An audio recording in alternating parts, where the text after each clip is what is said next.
ನಮಸ್ಕಾರ. ವನಜ ಮಲ್ನಾಡ್ ಬಂದಾಯಿತು, ಹೊಸ ವಿಡಿಯೋ ತಂದಾಯಿತು. ಬನ್ನಿ ಇವತ್ತು ಕೃಷ್ಣ ರುಕ್ಕು ಸೀರಿಯಲ್ಲು ಹೇಗೆ ಮೂವ್ ಆಗುತ್ತೆ, ಏನು ಸ್ಟೋರಿ ನೋಡೋಣ. ಅದಕ್ಕಿಂತ ಮುಂಚೆ ನನ್ನ ವಿಡಿಯೋಕ್ಕೆ ಸಬ್ಸ್ಕ್ರೈಬ್ ಮಾಡಿಲ್ಲ ಅಂದರೆ ದಯವಿಟ್ಟು ಸಬ್ಸ್ಕ್ರೈಬ್ ಮಾಡ್ಕೊಳ್ಳಿ, ಹಾಗೆ ಒಂದು ಲೈಕ್ ಕೊಡಿ.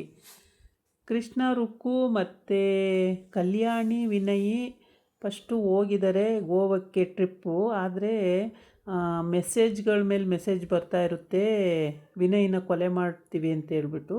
ಅದಕ್ಕೋಸ್ಕರ ಏನು ಮಾಡ್ತಾರೆ ಅಂದರೆ, ಕೃಷ್ಣಂಗೂ ಬಂದಿರುತ್ತೆ, ರುಕ್ಕುಗೂ ಬಂದಿರುತ್ತೆ. ರುಕ್ಕು ಕೃಷ್ಣಿಗೆ ಹೇಳಿರಲ್ಲ, ಕೃಷ್ಣ ರುಕ್ಕುಗೆ ಹೇಳಿರಲ್ಲ. ಇಬ್ಬರೂ ಸಸ್ಪೆನ್ಸಲ್ಲಿ ಇಟ್ಕೊಂಡು ಗೋವಾಕ್ಕೆ ಹೋಗೋಣ ಕಣೆ ಅಂತ ಹಿಂಗೆ ಮಾತಾಡಿಕೊಂಡು ಇವರಿಬ್ಬರು ಹೊರಟಿರ್ತಾರೆ. ಆದರೆ ಈ ವಿಷಯ ಏನು ಅಂತಲೂ ಹೇಳಲ್ಲ, ಸುಮ್ಮನೆ ಹೊರಟಿರ್ತಾರೆ.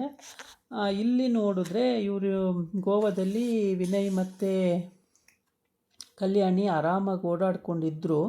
ಹಿಂದೆ ರೌಡಿಗಳು ತಿರುಗ್ತಾನೇ ಇದ್ದರು. ಇದನ್ನು ಯಾರು ಮಾಡಿಸ್ತಿದ್ದಾರೆ ಅನ್ನೋದು ಇನ್ನೂ ಗೊತ್ತಾಗಿಲ್ಲ, ರುಕ್ಕುಗೂ ಗೊತ್ತಾಗಿಲ್ಲ, ಕೃಷ್ಣಗೂ ಗೊತ್ತಾಗಿಲ್ಲ. ಆದರೆ ರೌಡಿಗಳಿಂದ ಮೆಸೇಜ್ ಬರ್ತಾ ಇರೋದಂತೂ ನಿಜ. ಯಾಕೆ ಬಂತು ಮೆಸೇಜು ಅನ್ನೋದು ಗೊತ್ತಿಲ್ಲ. ಅವನಿಂದ ಏನು ಕೆಲಸ ಆಗಬೇಕು ಅನ್ನೋದು ಗೊತ್ತಿಲ್ಲ. ಇದೇ ವಿಷಯ ಇಟ್ಕೊಂಡು ಕೃಷ್ಣ, ನಮ್ಮ ಅಣ್ಣನಿಗೆ ಯಾರು ಈ ಥರ ಮೆಸೇಜ್ ಮಾಡ್ತಾ ಇರೋರು, ವಿನಯ್ನ ಕೊಲೆ ಮಾಡ್ತೀವಿ ಅಂತಿರೋರು ಯಾರು ಅಂತ ಹೇಳ್ಬಿಟ್ಟು ತುಂಬಾ ತಲೆ ಕೆಡಿಸ್ಕೊಂಡಿದ್ದ. ಸರಿ, ನಾನು ಇಲ್ಲೇ ಇದ್ದರೆ ಆಗಲ್ಲ, ನಾನು ಅವ್ರ ಜೊತೆನೇ ಹಿಂದೆನೇ ಹೋಗ್ಬಿಟ್ರೆ ಗೋವಾಕ್ಕೆ, ಅಲ್ಲಿ ಅವ್ನಿಗೇನಾರು ಪ್ರಾಬ್ಲಮ್ ಆದರೆ ನಾನು ಅವನ್ನ ಸೇವ್ ಮಾಡ್ಬೋದು ಅಂತ ಹೇಳ್ಬಿಟ್ಟು ರುಕ್ಕುನು ಅದೇ ರೀತಿ ಅಂದ್ಕೊಂಡು ಅವಳು ಹಂಗೆ ಹೊರಟಿರ್ತಾಳೆ. ಬಾವಂಗೆ ಏನೋ ಕೊಲೆ ಬೆದರಿಕೆ ಬರ್ತಾಯಿದೆ, ಬಾವನ್ನ ಏನಾರ ಮಾಡಿಬಿಡ್ತಾರೆ, ಕೃಷ್ಣ ನಾನು ಹೋದರೆ ಅಲ್ಲಿ ಬಾವನ್ನ ಬಚಾವ್ ಮಾಡ್ಬೋದು ಅಂತೇಳ್ಬಿಟ್ಟು ಅವಳು ಕೂಡ ಅದೇ ರೀತಿ ಅಂದ್ಕೊಂಡು ಹೊರಟ್ಬಿಟ್ಟಿರ್ತಾಳೆ. ಇಬ್ಬರೂ ಕೂಡ ಇದೇ ರೀತಿ ಯೋಚನೆ ಮಾಡ್ಕೊಂಡು ಹೊರಟಿದ್ದಾರೆ. ಇದು ಮೊನ್ನೆ ಕೂಡ ಗೊತ್ತಾಯಿತು, ಇಷ್ಟು ದಿನ ಗೊತ್ತಿರಲಿಲ್ಲ, ಮೊನ್ನೆ ಗೊತ್ತಾಗಿದೆ. ಮೊನ್ನೆ ಇಬ್ಬರೂ ಮಾತಾಡಿಕೊಂಡು ನೀನು ಹೇಳಲಿಲ್ಲ ಅಂತ ಇಬ್ಬರೂ ಕರೆಕ್ಟಾಗಿ ಮಾತಾಡ್ಕೊಳ್ತಾರೆ. ಹೌದು ಕಣೆ, ಅವರು ಮಾರ್ಕೆಟಿಗೆ ಹೋದ್ರೂ ಶಾಪಿಂಗ್ ಹೋದ್ರೂ ಹಿಂದೆ ರೌಡಿಗಳು ಫಾಲೋ ಮಾಡ್ತಲೇ ಇದ್ದಾರೆ. ಯಾಕೆ, ಅವನಿಂದ ಏನಾಗಬೇಕಾಗಿದೆ, ವಿನಯಿಂದ ಏನಾಗಬೇಕು ಅವರಿಗೆ ಅಂತ. ಯಾರ ಕಡೆಯಿಂದ ಈ ಕೊಲೆ ಬೆದರಿಕೆ, ಏನು ಕತೆ ಅನ್ನೋದು ಒಂದೂ ಗೊತ್ತಾಗ್ತಿಲ್ಲ. ಆದರೆ ರುಕ್ಕುಗೆ ಒಂದು ಡೌಟ್ ಇದೆ. ಏನಾದರೂ ಅಕ್ಕನ ಕಡೆಯಿಂದ ಏನಾದರೂ ಅವಳು ಗಂಡನ ಜೊತೆ ಒಂದಲ್ಲ ಬಾಳಲ್ಲ, ಅವಳ ಕಡೆಯಿಂದ ಏನಾದರೂ ಸಮಸ್ಯೆ ಆಗ್ತಿದೆಯಾ ಅದು ಗೊತ್ತಾಗ್ತಾ ಇಲ್ಲ. ಆಮೇಲೆ ರೌಡಿಗಳು ಬಂದು ಅಟ್ಯಾಕ್ ಮಾಡೇ ಬಿಟ್ಟರು. ಆವಾಗ ಹೆಂಗೋ ಕೃಷ್ಣ ರುಕ್ಕು ಅಲ್ಲೇ ಇದ್ದರು, ಇವರಿಬ್ಬರನ್ನ ಬಚಾವ್ ಮಾಡಿದ್ರು.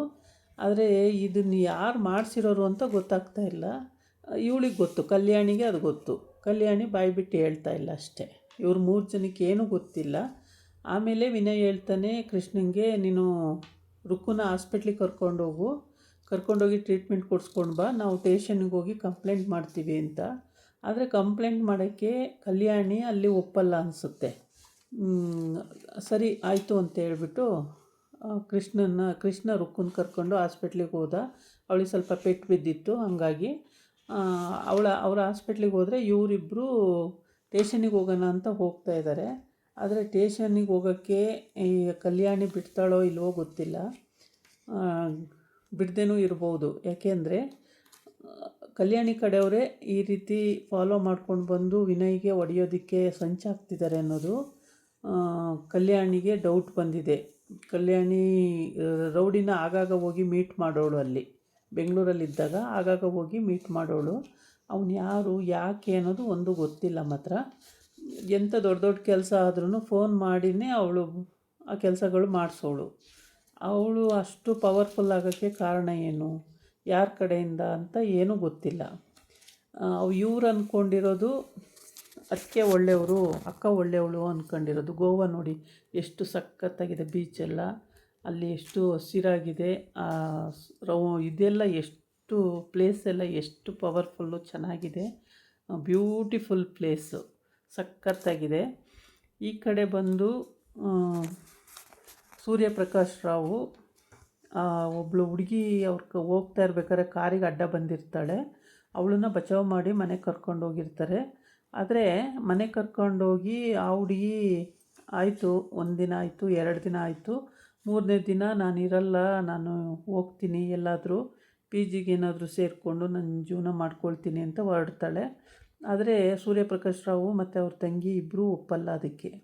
ಬೇಡ, ನಿನಗೆ ನಿಮ್ಮ ಮನೆಯೇ ಅಂದ್ಕೊಂಡಿರು, ಎಷ್ಟು ದಿನ ಬೇಕಾದರೂ ಇರು, ತೊಂದರೆ ಇಲ್ಲ, ನಮ್ಮದೇನು ಅಬ್ಜೆಕ್ಷನ್ ಇಲ್ಲ, ಆರಾಮಾಗಿ ಇದ್ಕೊಂಡಿರು, ನಿನ್ನ ಕೆಲಸನೂ ಸಿಕ್ಕಿದ್ರೆ ಇಲ್ಲಿಂದನೇ ಕೆಲಸ ಮಾಡಿಕೊಂಡು ಇರುವಂತೆ ಅಂತ ಹೇಳ್ತಾರೆ. ಬೇಡ ಬೇಡ, ಅದು ಆ ಥರ ಸರಿಯಾಗಲ್ಲ, ಬೇಡ, ನಾನು ಇದ್ದರೆ ಇಲ್ಲಿ ಸರಿಯಾಗಲ್ಲ ಅಂತ ಅವಳು. ಈ ಕಡೆ ಕೃಷ್ಣ ರುಕ್ಕು ಸಖತ್ ಗ್ರ್ಯಾಂಡ್ ಪಾರ್ಟಿ ಗೋವಾದಲ್ಲಿ, ಸಿಕ್ಕಾಬಟ್ಟೆ ಗ್ರ್ಯಾಂಡ್ ಪಾರ್ಟಿ, ಕಣ್ಣೆರಡು ಸಾಲಲ್ಲ ನೋಡೋಕ್ಕೆ, ಅಷ್ಟು ಬ್ಯೂಟಿಫುಲ್ ಆಗಿದೆ. ಇವಳು ಒಂದು ಒಳ್ಳೆ ಸೀರೆ ಉಟ್ಟಿದ್ದಾಳೆ, ನೈಟು ಸಖತ್ತಾಗಿ ಕಾಣಿಸ್ತಾಳೆ. ಅವನು ಕೂಡ ಚೆನ್ನಾಗಿ ಡ್ರೆಸ್ ಮಾಡ್ಕೊಂಡಿದ್ದಾನೆ, ಅವನು ಸಿಕ್ಕಾಬಟ್ಟೆ ಚೆನ್ನಾಗಿ ಕಾಣಿಸ್ತಿದ್ದಾನೆ. ಇವರಿಗೆ ಇಲ್ಲೊಂದು ಈವೆಂಟು ಥರ ಮಾಡಿ ಸೆಲೆಬ್ರೇಷನ್ ಮಾಡೋದಕ್ಕೆ ಮಾಡ್ಕೊಂಡಿದ್ದಾರೆ. ತುಂಬ ಚೆನ್ನಾಗಿದೆ. ಗೋವಾದಲ್ಲಿ ಇದೆಲ್ಲ ಮಾಡೋದು ಅಂದರೆ ತುಂಬ ಖರ್ಚುಗಳು ಬರ್ತಾವಲ್ವ, ತುಂಬ ಚೆನ್ನಾಗಿ ಮಾಡಿದ್ದಾರೆ.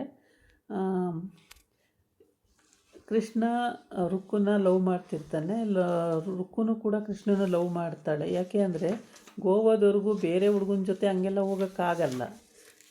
ಬೇರೆ ಯಾರೋ ಪರಿಚಯ ಇಲ್ಲದೆ ಹುಡುಗನ ಜೊತೆಯಲ್ಲಿ ಹಂಗೆಲ್ಲ ಹೋಗಿ ಅವನ ಜೊತೆ ಇದ್ದು ಅಲ್ಲೆಲ್ಲ ಹೋಟೆಲಲ್ಲಿ ಸಿಕ್ಕಾಕೊಂಡು ಅಲ್ಲಿಂದ ಬಚಾವಾಗಿ ಬರೋದು ಅಷ್ಟು ಸುಲಭದ ಕೆಲಸ ಆಗಿರಲ್ಲ. ಅದರಲ್ಲೂ ಅಲ್ಲೆಲ್ಲ ಬಚಾವಾಗಿ ಅವನು ಜೊತೆಗೆ ಇದ್ಕೊಂಡು ಈ ಕಲ್ಯಾಣಿ ಮತ್ತು ವಿನಯನ್ನೂ ಕಾಪಾಡಿಕೊಂಡು ಹೆಂಗೋ ಒಂದು ರೀತಿ ಬರ್ತಿದ್ದಾನೆ ಅಂದರೆ ಅದು ಗ್ರೇಟ್ಫುಲ್ಲೇ ಹೇಳಬೇಕು ಅಂದರೆ. ಬಟ್ ತುಂಬ ಚೆನ್ನಾಗಿದೆ ಪ್ಲೇಸು. ಈ ಗೋವಾದಲ್ಲಿ ನೋಡಿ, ಎಷ್ಟು ಬೆಲೂನೆಲ್ಲ ಕಟ್ಟಿ ಎಷ್ಟು ಸೆಲೆಬ್ರೇಷನ್ ಸೂಪರಾಗಿ ಮಾಡಿದ್ದಾರೆ, ಸಖತ್ತಾಗಿದೆ, ಚೆನ್ನಾಗಿದೆ, ನೋಡೋದಕ್ಕಂತೂ ಅದ್ಭುತವಾಗಿದೆ ಪ್ಲೇಸ್ ಎಲ್ಲ. ನೋಡ್ತಲೇ ಇರಬೇಕು ಅನಿಸುತ್ತೆ, ಅಷ್ಟು ಚೆನ್ನಾಗಿದೆ ನೋಡಿ. ಹಿಂಗೆ ಗೋವಾಕ್ಕೆ ಹೋದರೆ ಈ ಥರ ಎಲ್ಲ ನೋಡ್ಬೋದು ಅಂತ, ಬೀಚ್ಗಳೆಲ್ಲ ಇರುತ್ತೆ, ತುಂಬ ಚೆನ್ನಾಗಿರುತ್ತೆ, ಗೇಮ್ಸ್ ಇರುತ್ತೆ, ಎಲ್ಲ ಇರುತ್ತೆ ಅಂತ ಹೇಳ್ತಾರೆ. ತುಂಬ ಚೆನ್ನಾಗಿರುತ್ತಂತೆ. ಆದಷ್ಟು ಹೋಗೋರೆಲ್ಲ ಒಂದು ಸಲ ಹೋಗ್ಬೋದು. ಇದಾಗಿತ್ತು ಇವತ್ತಿನ ವಿಡಿಯೋ. ನಾಳೆ ಇನ್ನೊಂದು ವಿಡಿಯೋ ಜೊತೆ ಬರ್ತೀನಿ. ನಮಸ್ಕಾರ.